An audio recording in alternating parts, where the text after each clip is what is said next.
আরো অপশন আছে। কি অপশন? ওই যে আসহাবুল কাহফ কি করেছিল, একটা ফিতনাময় পরিবেশ থেকে নিজেরা আস্তে করে সরে গিয়েছে। যখন আপনি পরিবেশকে পরিবর্তন করতে আর পারছেন না, দাওয়াত দিয়েও কোনো কাজ হচ্ছে না, মানুষ কথাও শুনছে না, জুলুম নির্যাতন বাড়তেই আছে, টিকে থাকা মুশকিল, তখন তাদের হিসেবের দায়িত্ব আল্লাহর উপর ছেড়ে দেন, আপনি ওখান থেকে ডিসকানেক্টেড হয়ে যান।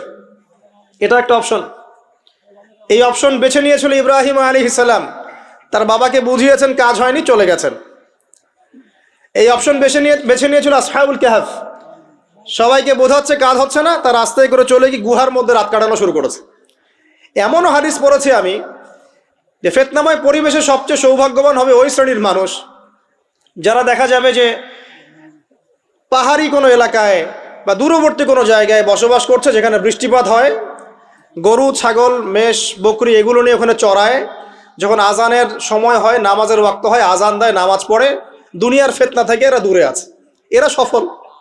এমনও হাদিস আছে।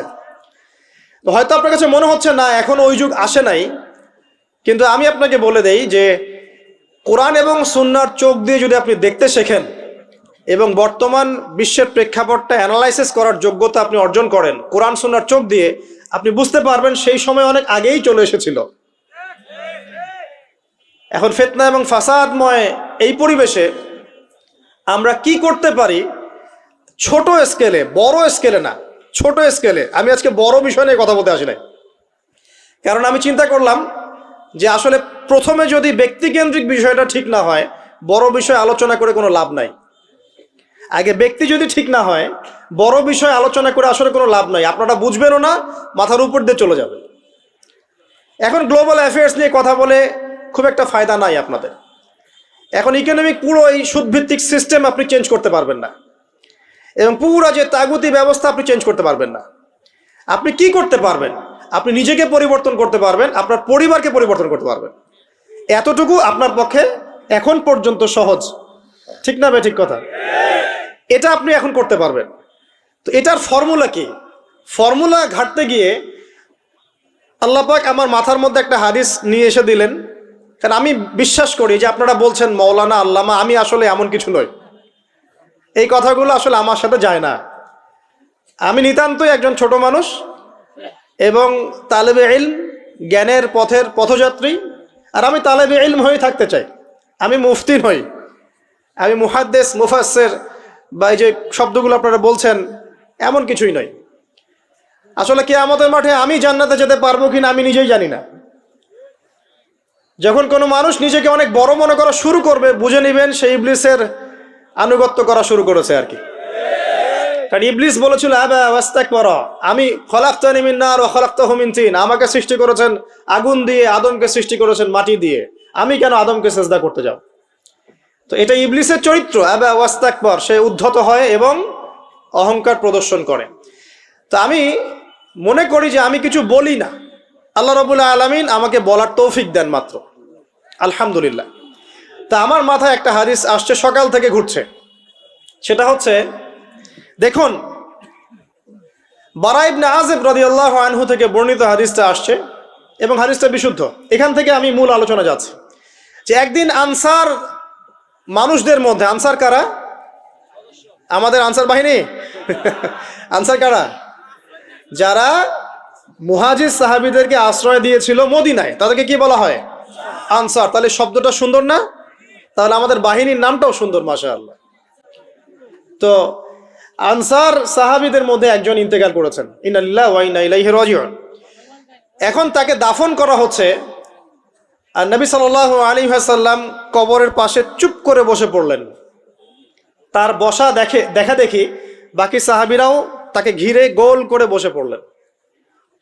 তারা বলছেন, আমরা এমনভাবে এখানে বসেছিলাম যেন আমাদের মাথার উপরে পাখি এসে বসতে পারে, চুপচাপ, কোনো নড়াচড়া নাই। দেখেন রাসূলের সাথে বসার সুন্নত, দেখেন কোরআন এবং হাদিসের মাহফিলে বসার কিন্তু সুন্নত আছে। এখানে বসে দুনিয়াবি এত গল্পগুজব করা যাবে না, এই মোবাইল টোবাইল হাবিজাবি নিয়ে এত ব্যস্ত থাকা যাবে না, দিলের কান দিয়ে শুনতে হবে, ঠিক আছে? আদব আছে, না হলে কথা আপনার উপর তাসির করবে না।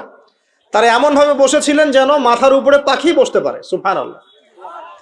এবার নবী করিম সাল্লাল্লাহু আলাইহি ওয়াসাল্লাম বলছেন যে যখন মাইয়েতকে কবরে শোয়ানো হয় তখন সে তাকে দাফন করে যাওয়া ব্যক্তিদের হাঁটার খসখস আওয়াজ শুনতে পায়। এরপরে তাকে যখন শুইয়ে দেওয়া হয়, সে যদি মুমিন ব্যক্তি হয় তাহলে তার মাথার দিকে তার সলাত এসে দাঁড়িয়ে যায়। দুনিয়াতে আপনি যে নামাজগুলো পড়েছেন, আমি যে নামাজগুলো পড়ছি, এগুলো মাথার দিকে দাঁড়িয়ে যায়। ডান দিকে চলে আসে তার সওম, সওম মানে কি? রোজা। বাম দিকে চলে আসে যাকাত, যাকাত মানে কি? যাকাতের সাথে তো আমরা পরিচিত নই। আমরা ওই যে রাস্তাঘাটে যে দান খয়রাতগুলো ওঠানো হয় এগুলোর সাথে খুব পরিচিত, তাই না? কত টাকা কত পয়সা কি কি গান করে আর টাকা কালেকশন করে না। অনেক সময় দেখা যায় রাস্তায় যাচ্ছি আমরা গাড়ি নিয়ে, পারলে গাড়ির সামনে এসে হুমড়ি খেয়ে পড়বে টাকা নেওয়ার জন্য। এইভাবে টাকা কালেকশন করতে কে শিখিয়েছে ইসলামে? আর আমরা অনেক সময় ছোট ছোট বাচ্চাদেরকে দিয়ে, মাদ্রাসার ছোট ছোট বাচ্চাদেরকে দিয়ে টাকা কালেকশন করাই। এটা ঠিক না। কেন ঠিক না জানেন? ছোটবেলা থেকেই ওর ব্যক্তিত্ব নষ্ট হচ্ছে। এই হাতটা উত্তম না এই হাতটা উত্তম? উপরের হাত উত্তম, নিচের হাত উত্তম? তো ছোটবেলা থেকে সে নিচের হাতে অভ্যস্ত হচ্ছে। দেখেন, এত টাকা পয়সা কালেকশন করে আমাকে আরেকটা স্বতন্ত্র মসজিদ করতেই হবে জরুরি? খুবই জরুরি ছিল। মানুষের কাছে হাত চেয়ে, হাত পেতে রাস্তাঘাটে এরকম করে গাড়ি থামিয়ে, তারপরে কি বলবো, সুর করে গান গেয়ে এত টাকা পয়সা কালেকশন করতেই হবে? মসজিদটা আমাকে টাইলস ফিটিং করতেই হবে?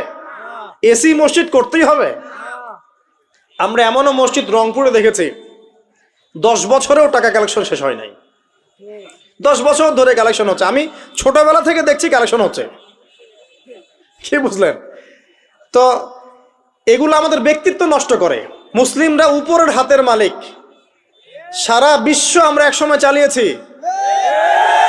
এই পশ্চিমা সভ্যতা আমাদেরকে কি শিখায়? সারা বিশ্ব আমরা চালিয়েছি।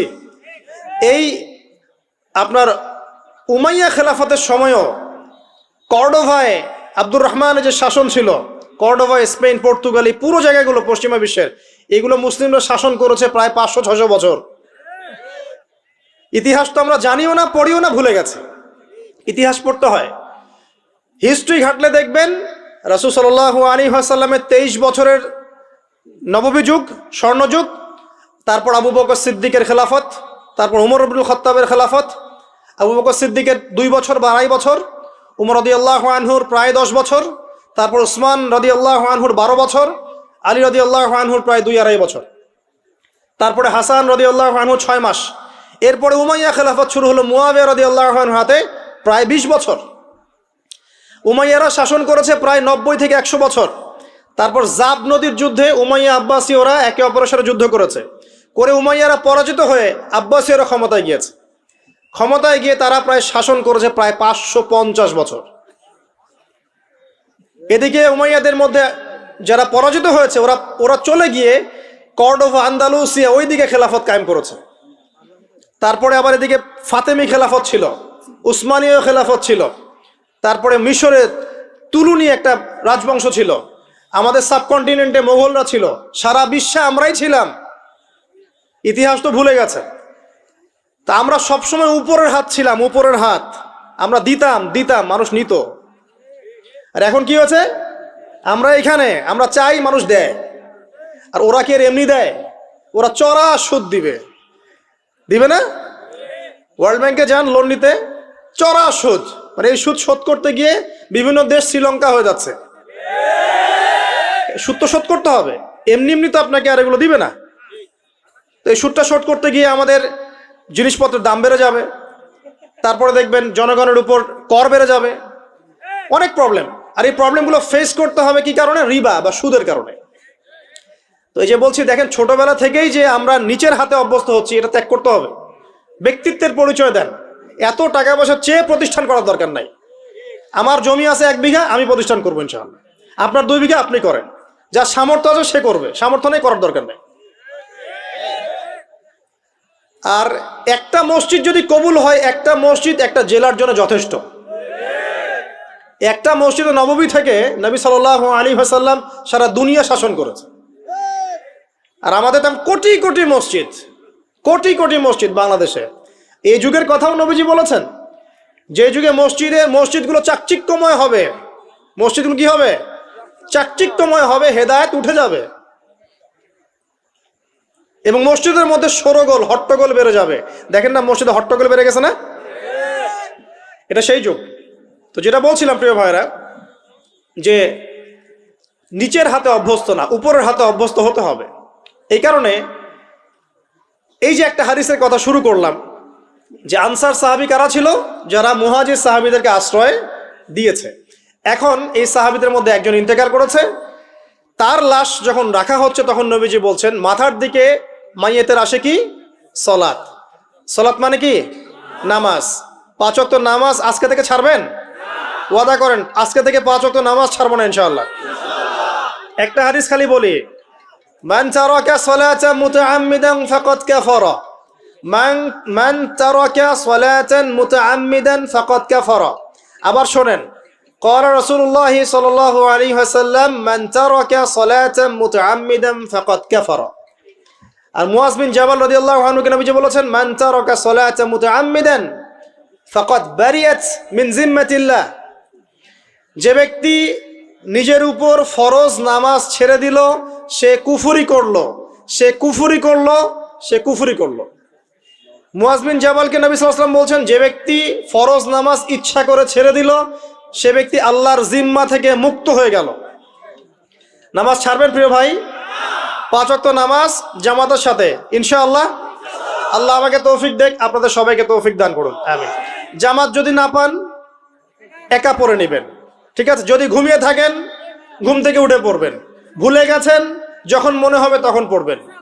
অজু করার পানি নাই, কি করবেন? তায়াম্মুম করবেন। তায়াম্মুমেরও কিছু নাই, আপনার কোনো কাপড়ই নাই, সতর ঢাকার কোনো কাপড়ই নাই, কি করবেন? বসে বসে নামাজ পড়বেন ওই অবস্থাতেই। এটার কোনো মাফ নাই। মানে আপনার অজু করার কোনো পানি নাই, তায়াম্মুমের কিছুই নাই, কাপড়ও নাই সতরে, তখনও নগ্ন হয়ে বসেই নামাজ পড়তে হবে, মাফ নাই। যখন শোয়ানো হবে মাথার দিকে কি থাকবে? সালাত। তাহলে আমরা যারা ফরজ সালাত এখন আদায় করছি না আজকে তওবা করেন, বলেন আস্তাগফিরুল্লাহ আল্লাযী লা ইলাহা ইল্লা হুয়াল হাইয়ুল কাইয়্যুম ওয়া আতুবু ইলাইহি। হে আল্লাহ, আমরা তওবা করছি, সারা জীবনে যত নামাজ পড়ি নাই এই সমস্ত নামাজ না পড়ার পাপ থেকে তোমার কাছে তওবা করছি। ঠিক আছে? এটা আস্তাগফিরুল্লাহর অর্থ নয়, আমি বাংলায় বললাম। আর যদি নামাজ কাজা করে আদায় করে দিতে পারেন আলহামদুলিল্লাহ, খুবই ভালো হয়। যদি নাও পারেন তাও এখন থেকে আর কোনো নামাজ বাদ দিয়েন না, আর বেশি বেশি নফল নামাজ পড়ার চেষ্টা করেন। আল্লাহ পাক তৌফিক ইনায়াত করুন। আসুন, তারপরে ডান দিকে কি? সওম। সওম মানে কি? রোজা। রমজান মাসে রোজা রাখি সবাই তো? মাশাআল্লাহ, আলহামদুলিল্লাহ। রমজান মাসে সওম রাখার পাশাপাশি বেশি বেশি নফল সওম রাখার ব্যাপারে অভ্যস্ত হওয়ার চেষ্টা করতে হবে। সবচেয়ে সেরা সওমগুলো হচ্ছে মাসের 3 দিন, আইয়ামে বীজের সওম, চাঁদের 13, 14 এবং 15 তারিখ। আর সপ্তাহে 2 দিন, সেটা হলো বৃহস্পতিবার এবং কি? সোমবার। আল্লাহ পাক তৌফিক দান করুন, আমিন। এছাড়া আরাফার সওম আছে, আশুরার সওম আছে, ঠিক আছে? জিলহজ মাসের প্রথম 10 দিন রাখতে পারেন, ইত্যাদি। এবার বাম দিকে কি? যাকাত। যেটা বলছিলাম, যাকাতের সাথে আমরা খুব একটা পরিচিত নই, অথচ যাকাত একটা ফরজ ইবাদত। কেউ যদি নামাজ এবং যাকাতের মধ্যে পার্থক্য করে সে ব্যক্তি কাফের হয়ে যাবে। কেউ যদি মনে করে নামাজ আমি মানি, যাকাত আমি মানি না, তাহলে কাফের হয়ে যাবে। নিসাব পরিমাণ সম্পদ হলে প্রত্যেক মুসলিমের উপর যাকাত ফরজ, ঠিক আছে? এবং এই যাকাতই হচ্ছে আপনার ইসলামিক অর্থনীতির মূল ভিত্তি। যাকাত হচ্ছে ইসলামিক অর্থনীতির কি? যাকাত ইসলামিক অর্থনীতির মূল ভিত্তি। কিভাবে জানেন? ব্যবসা এবং যাকাত এটা কি করে? এটা একটা মার্কেটের মধ্যে সম্পদ ঘুরতে থাকে। আমি বুঝাচ্ছি আপনাকে। মনে করেন আপনি ব্যবসা করছেন এবং যাকাত দিচ্ছেন। যাকাত কারা দিবে? যারা যাকাতের নিসাব পরিমাণ সম্পত্তি রাখে, মানে কিছুটা ধনী তারা। তো তারা ব্যবসা করছে, মাশাআল্লাহ। ব্যবসা যখন করে ব্যবসায় কি থাকে? লাভ থাকে, লস থাকে, লাভ থাকে, লস থাকে। লাভও হতে পারে আপনার, লসও হতে পারে। আর সুদে কি? শুধু লাভ, লস আছে? লস নাই। পার্থক্য বোঝেন। এখন ব্যবসা যখন আপনি করবেন, এই টাকা বা মূল যে ক্যাপিটাল যেটা বলে অর্থনীতির ভাষায়, এটা মার্কেটের মধ্যে সার্কুলেট করতে থাকবে। আজকে আপনি ধনী, লাভ করেছেন, কালকে লস করবেন, এই ধন আরেকজনের হাতে চলে যাবে। সে আবার ব্যবসা করছে, সে লাভ করলে সম্পদ তার হাতে থাকলো, লস করলে আরেকজনের হাতে। মানে এই মানিটা, ক্যাপিটাল যেটা, এটা মার্কেটের মধ্যে ঘুরতে থাকে, ঘুরতে থাকে। আজকে কেউ ধনী, কালকে কেউ ধনী, আজকে কেউ ফকির, কালকে কেউ ধনী, এভাবে। এখানে আল্লাহ পাক যাকে ইচ্ছা হয় ধন দেন, যাকে ইচ্ছা হয় দরিদ্র করেন। এটা আল্লাহ পাক নিয়ন্ত্রণ করেন। আবার এর মধ্যে যারা ধনী হবে তারা আবার জাকাত দিবে। কাকে জাকাত দিবে? যে গরিব তাকে। এই কারণে অর্থনৈতিক সাম্য থাকবে এবং টাকা, ক্যাপিটাল মার্কেটে সার্কুলেট করতে থাকবে। এটা হচ্ছে ইসলামিক ইকোনমিক্স। বোঝাতে পারছি না মনে হয়। আর রিবাই কি হবে? রিবাই কোনো লসের চান্স নাই। মানে এখানে ধনী আরো ধনী হতে থাকবে, গরিব আরো গরিব হতে থাকবে, প্লাস জাকাতও দিবে না। তখন সমাজের একটা অংশ অনেক ধনী হবে, আর একটা অংশ একদম মাটিতে পড়ে যাবে, কোনো ব্যালেন্স হবে না। এই কারণে বিশ্বের একটা অংশ, ওই বিশ্বের একটা বড় অংশ যারা সুদখোর, যেখান থেকে সুদ এসেছে, ওইটা আস্তে আস্তে ধনী হয়ে গেছে এবং বিশ্বের বহু কান্ট্রি আস্তে আস্তে দারিদ্র্য সীমার নিচে চলে আসছে। এটা শুধু ব্যক্তির ক্ষেত্রেই নয়, এটা সমাজের ক্ষেত্রেই নয়, পুরো বিশ্বেটা হচ্ছে। তো এই হলো রিবা এবং ব্যবসা ভিত্তিক, জাকাত ভিত্তিক ইকোনমিক সিস্টেমের পার্থক্য, বেসিক ডিফারেন্স। রিবার মধ্যে আল্লাহ পাক তার হাত উঠিয়ে নেন, আল্লাহ পাক সেখানে আর ইন্টারফেয়ার করেন না। ঠিক আছে, সুদ খাচ্ছ, তুমি তোমার মতো চলো এখন। আর ব্যবসা ভিত্তিক ইকোনমিক্স চললে আল্লাহ পাক সেখানে কাউকে ধন দিবেন, কারো কাছ থেকে নেবেন। আপনার ধন নিয়ে আমাকে দিবেন, আমার ধন নিয়ে আপনাকে দিবেন। আর আমি যদি ধনী হই, আমি আবার জাকাত দিব, সেই জাকাতের টাকা আবার আপনার হাতে যাবে, কেউ না খেয়ে মরবে না। তো সামনে এই যে বলা হচ্ছে 2023 সাল, শুধু 23 সাল না, আমার অবজারভেশন 2026-27 পর্যন্ত একটা অর্থনৈতিক মন্দা চলতে পারে। বলবে কিছু কিছু লোক যে ভবিষ্যৎবাণী করতেছে। আবার এটা ভবিষ্যৎবাণী নয়। আপনি বর্তমান সম্পর্কে খবর রাখেন না বলেই বর্তমানকে আপনার ভবিষ্যৎ মনে হচ্ছে। আমাদের অনারেবল মিনিস্টার যারা আছেন ওদেরকে জিজ্ঞাসা করেন, তাদেরকে জিজ্ঞাসা করেন, তারাও বলছেন যে 2023 সাল থেকে 26 সাল খাদ্য মন্দার মধ্যে যান। দেখেন নাই? তারাও এই কথা বলছেন কারণ তারা বুঝতে পারছেন ওয়ার্ল্ডের অবস্থা ভালো না। এখানে একটা সলিউশন বলছি, ইচ্ছা হলে আপনি গ্রহণ করতে পারেন, ইচ্ছা হলে নাও করতে পারেন। আমার তো চাপিয়ে দেওয়ার কোনো ক্ষমতা নাই। ফাযাক্কির ইন্নামা আনতা মুযাক্কির, আপনি শুধু উপদেশদাতা। লাস্তা আলাইহিম বিমুসাইতির, আপনি কারো প্রতি দারোগা নন। কি উপদেশ? এই যে জাকাত, যেটা জাকাত, আমাদের জাকাত যেটা আসে, এটাকে একটু বড় পরিসরে কালেক্ট করার চেষ্টা করতে হবে। করে যদি আমরা সুষ্ঠু বন্টন করতে পারি গরিবদের মাঝখানে, ইনশাআল্লাহ কেউ খাদ্য অভাবে মারা যাবে না ইনশাআল্লাহ। আল্লাহ পাক আমাদেরকে বোঝার তৌফিক দান করুন। এর পাশাপাশি তারা যেটা বলেছেন, ইকোনমিক সেকশনের লিডার যারা আছে তারা যেটা বলছেন এটা ঠিক বলছেন। তারা বলছেন কৃষিভিত্তিক অর্থনীতির কথা বলছেন, এটার সাথে আমি 100% একমত। কারণ আল্লাহ পাকের কোরআন, এই কোরআনের মধ্যে বেশিরভাগ যে অর্থনীতির কথা এসেছে তা হচ্ছে কৃষিভিত্তিক অর্থনীতি। এটা কি জানেন? হয়তো জানেন না। কোরআনে যত ইকোনমিক সিস্টেমের কথা আসছে তার মধ্যে সবচেয়ে বেশি এসেছে কৃষিভিত্তিক অর্থনীতির কথা, তারপর ব্যবসা এবং জাকাত। অতএব তারা ঠিকই বলেছেন, দেশের যারা ইকোনমিক সেকশনে গবেষণা করছেন তারা ঠিক কথাই বলেছেন যে কৃষিভিত্তিক অর্থনীতি হচ্ছে আমাদের অর্থনৈতিক মন্দা দূর করার অন্যতম উপায়। ঠিক বলেছেন, আমি একমত। তো জাকাত যেটা কথা বলছিলাম, বাম দিকে জাকাত আসবে, তো জাকাত আমরা দিব তো ইনশাল্লাহ ভাই। যাদের শোনেন, বাংলাদেশে এমন অনেক শিল্পপতি আছে যাদের একজনের জাকাতের টাকা দিয়ে একটা গ্রাম চলতে পারে। আর জাকাতের টাকা কিন্তু শুধু এক বছরে আসবে না, প্রতি বছরেই ঘুরে ঘুরে আসবে। মনে করেন যে আপনাদের এলাকার মধ্যে অনেক বিত্তশালী আছেন, আমি দোয়া করি মন থেকে আল্লাহ পাক বিত্তশালীদের অন্তরটাকে নরম করে দিক এবং ওসমান রাদিয়াল্লাহু আনহুর মতো দানশীল করে দিক। আমরা দোয়া করি। আমরা কারো খারাপ চাবো? সবার জন্য হেদায়েতের দোয়া করব। টাকা থাকতে তো সমস্যা নাই, কিন্তু টাকা থেকে যদি উসমান রাদিয়াল্লাহু আনহু হতে না পারলাম তাহলে সমস্যা। টাকা থাকতে কোনো সমস্যা নাই, ধন আপনাকে আল্লাহ দিতেই পারেন।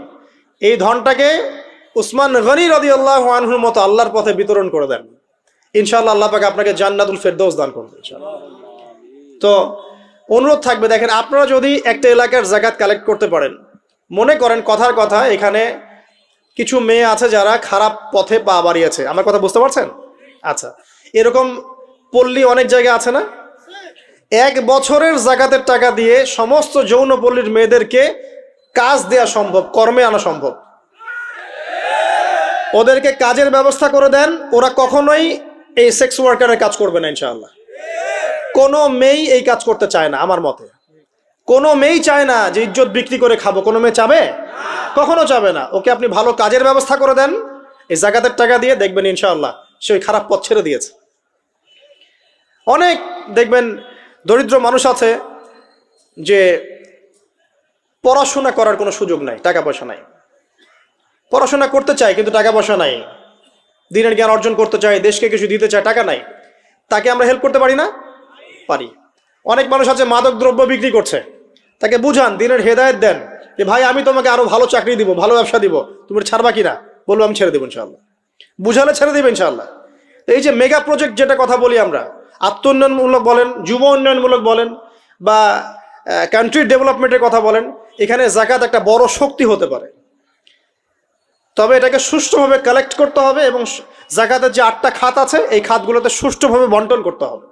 অমুসলিমদেরকেও জাকাত দেওয়া যায়, জানেন? অমুসলিম যদি কেউ থাকে, দরিদ্র, তাকেও জাকাত দিয়ে সহযোগিতা করা যায়। আমরা সহযোগিতা করি না বলেই তো ওই যে পশ্চিম থেকে লোকজন এসে সহযোগিতা করে খ্রিস্টান বানাচ্ছে এখন সবাইকে।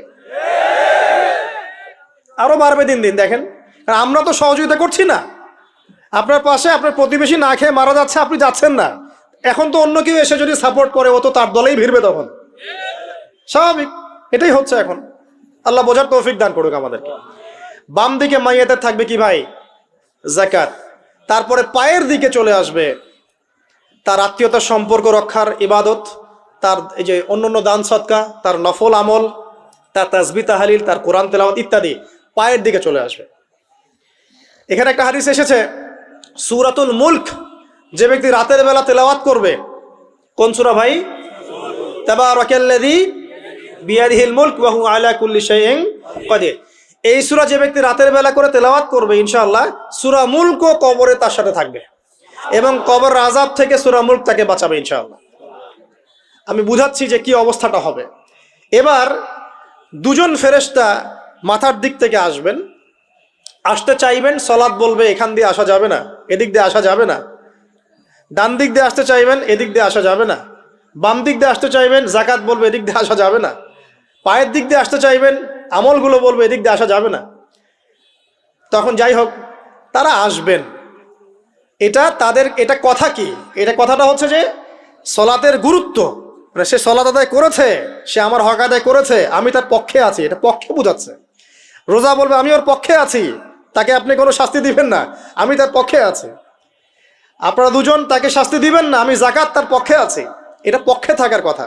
তারপরেও তারা আসবেন, চোখগুলো হবে নীল এবং কালো বর্ণ, নীলাপ চোখের কালো। মুনকার নাকি? উঠে বসিয়ে দেওয়া হবে। এবার 3টা প্রশ্ন। প্রথমে প্রশ্ন হচ্ছে কি? মান রব্বুক, তোমার রবকে? তখন মুমিন বান্দা বুক ফুলিয়ে বলবে রব্বি আল্লাহ, আমার রবকে আল্লাহ। পৃথিবীতে যে ব্যক্তি আল্লাহর সাথে শিরিক করে নাই, আল্লাহর তাওহীদের উপর থেকেছে এবং তার উপরে মৃত্যুবরণ করেছে, ইনশাআল্লাহ সে ব্যক্তি এর উত্তর নির্দ্বিধায় দিতে পারবে ইনশাআল্লাহ।